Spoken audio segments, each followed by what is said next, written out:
அதுவும் டெய்லி இரவு நேரங்களில் அந்த பிளாக் கலர் எஸ்யூவி வந்து இறங்கும். வந்த உடனே பீமாவை பார்ப்பாங்க. பார்த்த உடனே இன்றைக்கி ஒரு உடம்பு இருக்குது, புதைச்சிரு, இல்லை இந்த உடம்பை எரிச்சிரு அப்படின்னு கட்டளையிடுவாங்க. கட்டளையிட்ட உடனே ஒரு 25 ரூபா கையில் தருவாங்க. அதாவது ஒவ்வொரு நாளும் ஒவ்வொரு உடம்பை எரிக்கிறதுக்கும் புதைக்கிறதுக்கும் 25 ரூபா கொடுப்பாங்க. நானும் சரி நமக்கு காசு கிடைக்குதே அப்படின்றத நான் பண்ணேன் அப்படின்னு பீமாவே ஒத்துக்கிறார். ஒவ்வொரு நாளும் போகுது.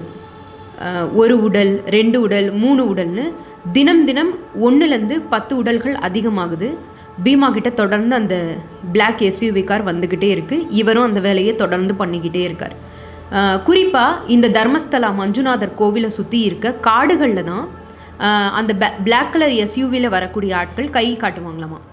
இந்த இடத்துல இன்றைக்கி புதைச்சிரு, இந்த அளவில் இந்த குழி தோண்டணும், இப்படி தான் புதைக்கணும், இல்லைனா இந்த உடலை வந்து கண்டுபிடிச்சிருவாங்க யாராச்சும், அதனால் இந்த ஆத்தங்கரை ஓரத்தில் வந்து இந்த உடலை வந்து புதைச்சிரு, அங்கே சீக்கிரமாக வந்து உடல் அழுகி போயிடும், அதனால் யாரும் கண்டுபிடிக்க மாட்டாங்க, இல்லை சில நேரங்களில் அந்த ஆற்றுலே வந்து இந்த உடல் அடிச்சுட்டு போயிடும் அப்படின்னு இவங்க தான் இன்ஸ்ட்ரக்ஷன் கொடுத்துருக்காங்களாமா, பிளாக் கலர் எஸ்யூவி காரில் வந்தவங்க. இதெல்லாம் தினம் தினம் அந்த 25 ரூபாய்க்காக பண்ணிகிட்டு இருந்த பீமாக்கு அப்படியே காலங்கள் போகுது. 2012 ஏதோ ஒரு மனநிலை வருது, எனக்கு இதுலேருந்து ஒரு விடுதலை வேணும் அப்படின்னு நினச்சி தன்னுடைய ஊருக்கு போகிறார்.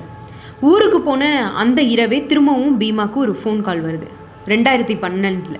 என்னென்னா, பீமா நீ உடனே வந்து தர்மஸ்தலாவுக்கு வரணும், இன்றைக்கி ஒரு முக்கியமான உடல் இருக்குது, அதை நம்ம புதைச்சே ஆகணும் அப்படின்னு சொல்கிறாங்க. ஆனால் பீமா வந்து தயங்குறாரு. இல்லை சார், என்னால் வர முடியல, நான் வந்து ஊருக்கு வந்துட்டேன், இப்போ வந்து இது பண்ணுறதெல்லாம் பாசிபிள் கிடையாது, என்னால் வர முடியலன்னு சொல்கிறாரு.